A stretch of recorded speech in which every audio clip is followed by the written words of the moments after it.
Assalamualaikum dear students. Today I will discuss themes of A Farewell to Arms by Ernest Hemingway. Dear students, आज की video में मैं discuss करने वाली हूँ A Farewell to Arms, एक मोस्ट फेमस नॉवल जिसे लिखा है अर्नेस्ट हेमिंगवे के इम्पॉर्टेंट थीम्स। तो शुरू करते हैं आज की अपनी वीडियो। इसकी समरी और कैरेक्टर्स मैं पहले ही एक वीडियो में डिस्कस कर चुकी हूँ, उसका लिंक मैं डिस्क्रिप्शन बॉक्स में डाल दूँगी। जिसने वो वीडियो नहीं देखी वो जाके देख सकता है।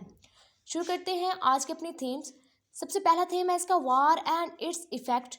डियर स्टूडेंट्स, जैसे कि आपने अगर नॉवल डिस्कस किया हो, नॉवल देखा हो, पढ़ा हो, तो उसमें आप लोगों को ये क्लियरली नज़र आ गया होगा कि ये नॉवल टोटली डिपेंडेड ही वार पर है, यानी इसकी सेटिंग भी वार में रखी गई। ये नॉवल टेक प्लेस ही वार में हुआ, वर्ल्ड वार फर्स्ट में। इसके जितने भी करैक्टर्स हैं वो सब इन्फ्लुएंस हुए वार से।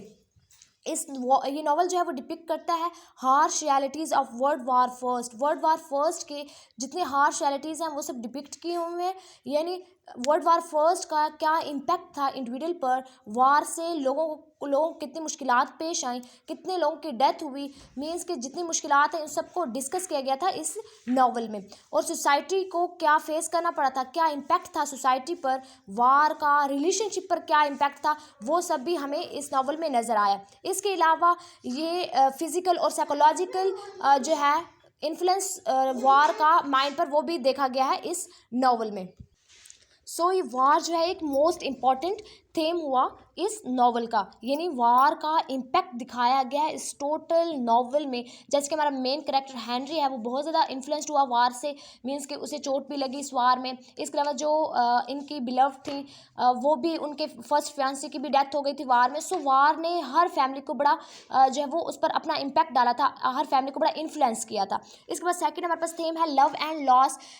जैसे कि प्रोटोगोनिस्ट हेनरी हैं, उसका एक्सपीरियंस रहा लव और लॉस का, और ये टोटल नॉवल में जितने भी कैरेक्टर्स हैं वो लव के साथ उन्होंने बहुत कुछ लॉस भी किया। जैसे कि कैथरीन का जो फर्स्ट फियांसी, वो ड्यूरिंग फर्स्ट वर्ल्ड वार जो है उसकी डेथ हो गई थी, मीन्स कि उसने लॉस किया, उसने एक अपना फियांसी है, अपना लाइफ पार्टनर है, उसको खो दिया था वार में। ये हुआ लॉस। अब लव की अगर हम बात करें तो लव रिलेशनशिप दिखाया गया है किसके दरमियान, कैथरीन और हेनरी के दरमियान। वैसे जो हमारे पास फ्रेंडली करैक्टर थे वो भी इंटरेस्टेड थे कैथरीन में, लेकिन कैथरीन जो है और हेनरी की केमिस्ट्री आपस में मैच कर गई और ये दोनों एक दूसरे के साथ लव रिलेशन में आ गए।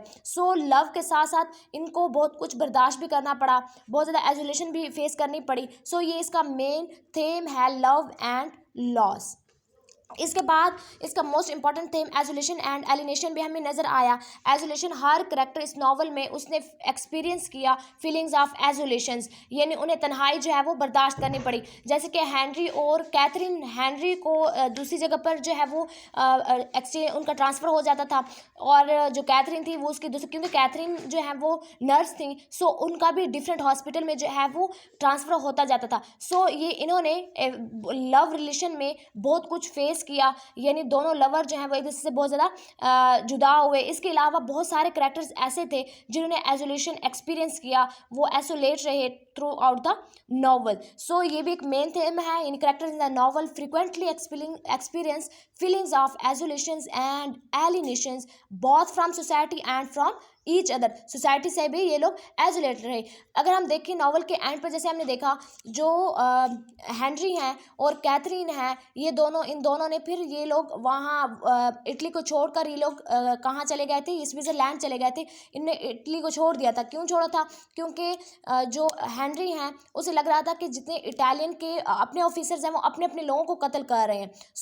ये गद्दार, इसने ये जो इसकी जॉब थी, इसने इसमें से गद्दारी की और ये भाग गया। इसके पीछे पुलिस को छोड़ दिया गया और पुलिस इसको फाइंड आउट करने लगी। फाइंड करने के यानी जब इसे लगा कि मुझे सर्च कर रही है पुलिस, तो ये वहाँ से भागकर स्विट्ज़रलैंड चला गया। वहाँ पर इसने एक सोसाइटी से ये आइसोलेट हुआ, यानी अलग जाकर ये अपनी वाइफ के साथ रहने लग गया। इसके अलावा इसकी वाइफ की नॉवल के एंड में डेथ भी नज़र आई, और हमें नॉवल के एंड पर दिखाई दिया गया कि जो हेनरी हैं वो अकेले नाइट में, यानी रात में वो अकेले जो हैं वो वाक कर रही हैं। सो ये आइसोलेशन और एलिनेशंस का थेम हुआ। इसके बाद है हमारे पास मोस्ट इंपॉर्टेंट थेम रिलीजन, मज़हब को भी दिखाया गया। अब जो हमारे पास मेन कैरेक्टर हेनरी हैं, उसने वर्ल्ड को एज अ बिटर रियलिस्ट देखा था, यानी इसने बहुत मुश्किलात फेस की थी अपने लाइफ में थ्रू आउट। सो ये गॉड से लव नहीं करता था, यानी does not love God, he who sees the world as a bitter realist does not love God, यानी इससे खुदा से कोई मोहब्बत ना थी। इसके अलावा जब कैथरीन का ऑपरेट हो रहा था, इन कैथरीन मुश्किल में थी, तो इसने प्रे किया था गॉड से, लेकिन फिर भी ये कोई रिलीजियस मैन नहीं बना। सो ये रिलीजन पे इतना बिलीव नहीं करता था। लेकिन जो प्रेस्ट हमें दिखाया गया था, जो इनके रेजिमेंट का पार्ट था, सो वो प्रेस्ट जो है वो एक रिलीजियस आदमी था, यानी एक रिलीजन वो इन्हें फिलासफी बताता था और रिलीजियस पर एक बहुत बड़े वो एक जो है फिलासफी देता था, लेकिन फिर भी इस पर हेनरी पर उसका कोई असर नहीं होता था। लेकिन द प्रेस्ट को एज अ रिलीजियस करेक्टर इसमें इस नॉवल में लिया गया।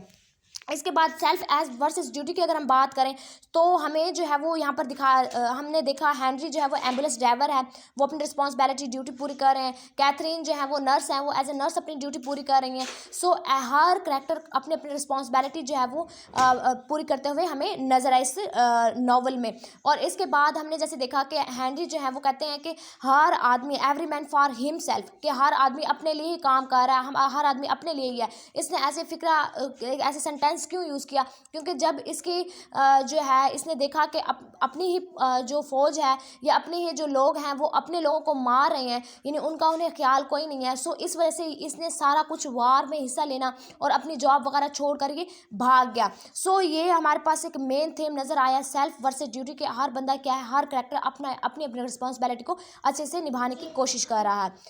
तो डियर स्टूडेंट्स, ये थे मेन थीम हमारे novel a farewell to arms के।